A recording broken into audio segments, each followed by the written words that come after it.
This is an unbiased comparison between the Anycubic Kobra X and the Bambu Lab A1. We'll compare the speed, power consumption, noise, maintenance, and monitoring. Then we'll look at what makes the Anycubic Kobra X unique, and I'll finish with my overall recommendation. At first glance, these printers look very similar in shape and size. However, they're significantly different when you look at the spool holders and the nozzles. Let's run the comparison tests. Let's run the first comparison test, speed. For this first test, we'll start with this green frog. If this is your first time seeing one of our comparison videos, we always start with the time it takes for the printer to calibrate before it starts printing the actual material. So that's from clicking the print button to material coming out of the nozzle. Typically, these printers calibrate three things: flow calibration, vibration compensation, and bed leveling. You can turn all of those off. I don't recommend it all the time, but every once in a while, if you feel like it's printing really well and you don't need it to calibrate every time, you could try going without it. The A1 took 6 minutes and 48 seconds to calibrate, and the Anycubic Kobra X took 5 minutes and 10 seconds. Anycubic Kobra X is a lot to say. From now on, we'll call this one the X, and we'll call the A1 the A1.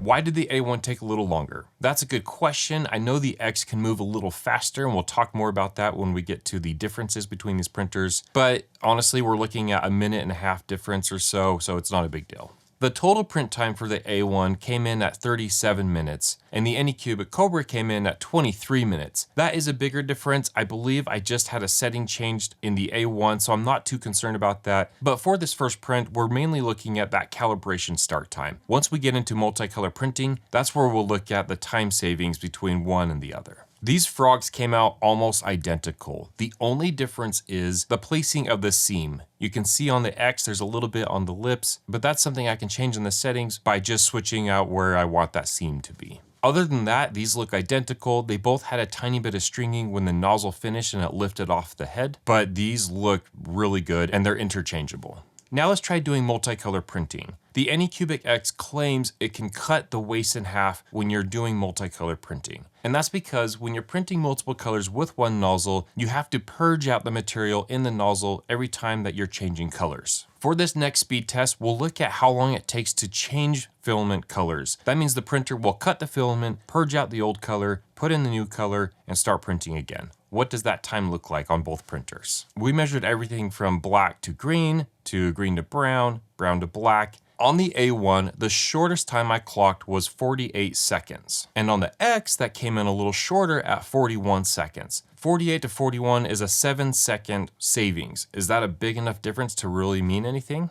We'll find out. The longest time I clocked on the A1 was 1 minute and 39 seconds, and the X came in at 1 minute and 2 seconds. That's 37 seconds of savings, a lot more, especially if you have thousands and thousands of layers where it's changing those colors. Those thousands of layers add thousands of seconds, which does take up more time. Speaking of time, the total print time on the A1 came in at 14 hours and 24 minutes. And on the X, it came in at 12 hours and 54 minutes, so it did save time. But what about the waste? Did it save any purge waste? The towers were very similar in waste. The A1 came in at 8 grams and the X came in at 9 grams. The purge waste on the A1 came in at 38 grams and the X came in at 18 grams. 18 versus 38 is a big difference. That's half as much waste, which is what Anycubic X claims. The total waste for the A1 came in at 46 grams and the X came in at 27 grams. There's a reason why it purges out less material. We'll talk about that when we talk about the nozzles. Something else I noticed when these printers were purging out material. On the A1, it purges out a little bit and then it pauses, and then it purges a little more and pauses, purges, pauses. I don't know why it's pausing like that. It's done it for every print I've done. But on the X, it just purges out real quick, and it only does that once, maybe twice if it's going from a dark to a lighter color. So it seems to be purging out faster and purging out less waste. The quality of these turtles came out identical. In fact, if you handed them to me, I couldn't tell you which one was which. They look like they were printed from the same machine. Making videos like this takes time and I can't cover everything. If there's something you wanted to see and I didn't talk about, let me know in the comments. If there's something I covered that you don't care about, let me know and we'll stop recording those sections in future videos. Now let's look at power consumption. In this category, we look at 3 things. We look at the idle power usage, we look at the peak power usage, and we look at the average power usage throughout a print. On the A1, the idle power, which means it's turned on, plugged in, not doing anything, that came in at 6 watts, and the X came in at 5 watts. Both of those are extremely low, some of the lowest I've ever seen. The peak power consumption comes when the printer is heating up the bed. On the A1, it peaked at 352 watts, and on the X, it peaked a little higher at 395 watts. Both of these printers took 2 minutes to heat up their beds. The A1 averaged about 303 watts during those 2 minutes to heat up its bed, and the X came in at 361 watts for those 2 minutes. 2 minutes isn't a long time when you look at the watt usage, but just something to think about. The average power consumption while printing is probably the most important number. On the A1, it averages about 112 watts per watt hour. I'm not an electrician, but basically what that means is from 7 a.m. to 8 a.m., it's using 112 watts, and the X came in at 130 watts. So that's 112 versus 130. Now let's look at the noise of these printers. We measure these in a pretty big room at 3 different distances. We look at 30 feet away, 10 feet away, and right up close. When there's no noise at all in this room, it sits at about 29 decibels. At 30 feet away, the A1 came in at 43 decibels. And the X came in a little quieter at 41 decibels. At 10 feet away, the A1 came in at 50 decibels, where the X came in a little quieter again at 47 decibels. And up close, the A1 came in at 58 decibels, where the X came in at 57 decibels. When I listen to these printers, they sound very similar. The X does sound a little more quiet, but it's not a huge difference. I'm not incentivized to push one printer over the other. I'm here to give you the facts so you can make an educated decision. I have received both printers for free to make videos like this. I've added links in the description for both. If you plan on purchasing either one, using those links is extremely helpful to our channel and doesn't cost any more to you. Now let's talk about maintenance. Typically in this section, we look at 4 things: switching out filament, switching out nozzles, removing and placing the bed, and then cleaning and maintenance. As far as cleaning and maintenance, these are like the same printer, so there's no difference there. When it comes to switching out filament, I would say the A1 is a little easier. All you have to do is pull it out from the AMS and push the next one in. And when I say a little easier, we're talking like just a tiny bit. With the Anycubic X, it's similar to the AMS Lite where you just push it in, only you have to push it until it gets all the way down to the print head. It doesn't really make it harder, it just takes a little more time, where the A1, you just push it in a little bit, it detects it, and it pulls it the rest of the way.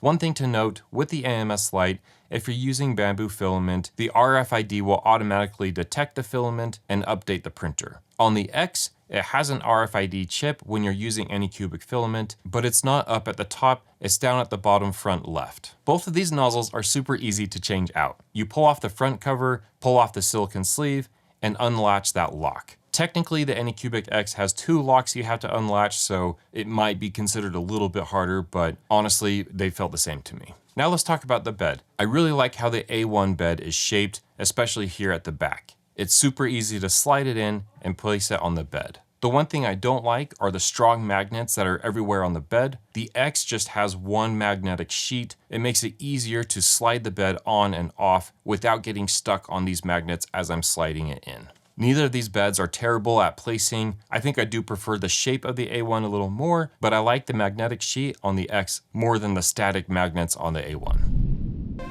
This is one of many videos we're making where we compare printers head to head. If you don't like this format and never want to see videos like this again, stop watching this video.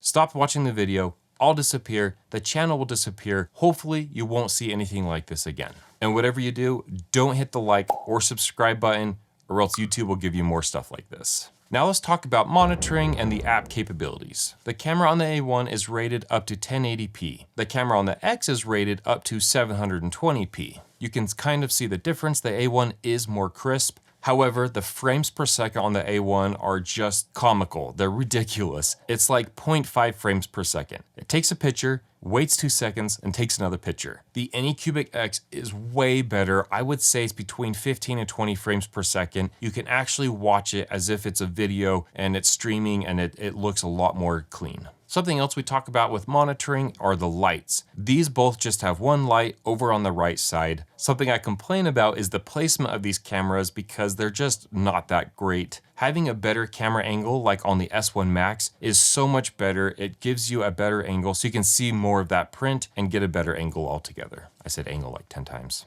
Blah.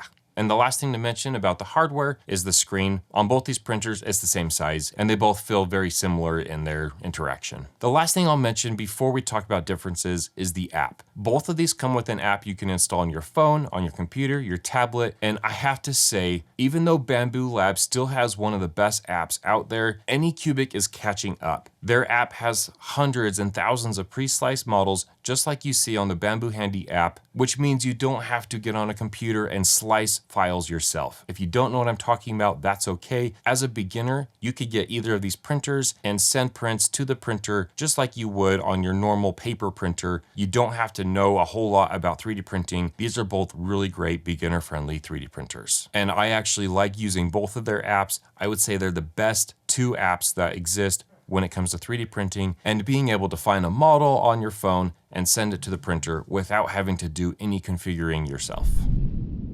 Now let's talk about the differences.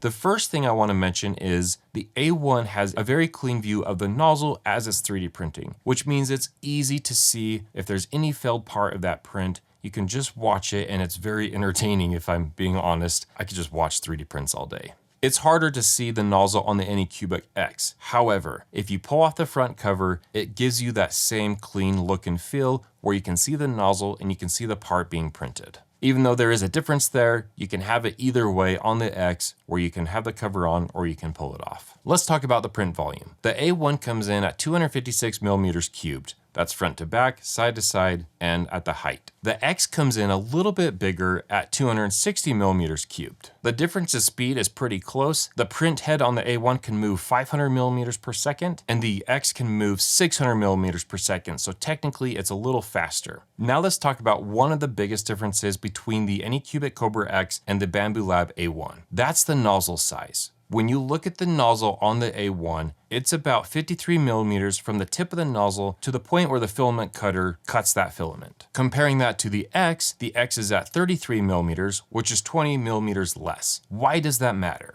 Every time the filament is cut and a new color is pushed in, the A1 is pushing out 53 millimeters at the least. It still needs to push out more to clean out any debris, but at least 53 millimeters are being pushed out. On the X, it's pushing out 20 millimeters less. That's like this much right here. Every time, every layer, 20 millimeters less is being pushed out. It doesn't matter what color it is, that's the minimum 20 millimeters, maybe it's even more. That's why the X can purge out less material because of the shorter nozzle. This gives the X a huge advantage in saving material, and it helps cut down the time it takes to print because it's purging out less. The last thing I'll say about the nozzles is the X comes with a hardened steel nozzle, so you can print engineering grade materials, kind of. It's not enclosed, so you still have to be careful with that. Where the A1 just comes with a stainless steel nozzle, that's going to wear down a little faster than the hardened steel nozzle. The last difference, which is another huge differentiator, on the A1, in order to do filament color changes, it needs something called the AMS light. AMS stands for Automatic Material System. I've already mentioned the AMS light. That's how you put material into the printer, but it's a device that sits either on the side of the printer or I've mounted mine on top to free up desk space. The X doesn't have any type of external color engine,